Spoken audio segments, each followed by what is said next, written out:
Dneska, když řeknete zoofil, tak každý hned vidí, jak někde v koutě šoustáte pavouka. Ale já vám můžu říct, nikdo si neuvědomuje, že duše zvířete je daleko čistší než duše lidská. Lidi už za to nemůžou, ty už jsou prostě tou civilizací tak semletý, že už prostě nevědí, co to je, prostě opravdu se dotýkat, jo.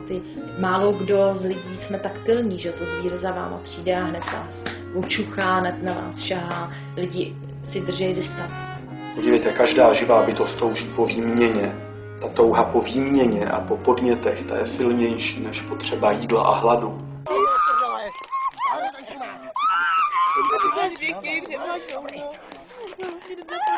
Jsi nemocná, můžeš se ještě modlit. Když budeš chtít, vrať se.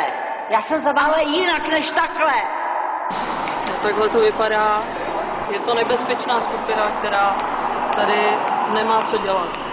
Myslíte si, že by bylo vhodné i nějaké radikální metody používat? Ne, to myslím, že ne. Myslím, že víte, přeci jenom my hlásáme toleranci, že jo, tak nemůžeme dělat nějaký radikální. Já myslím, že my musíme jít klidně, jako opravdu postupně a opravdu nějak názory spíš jako vytříbit a osvěty vysvětlovat a tohle to prostě jinak ne. Jinak já myslím, že násilím se nikdy nic nezmohlo, víte.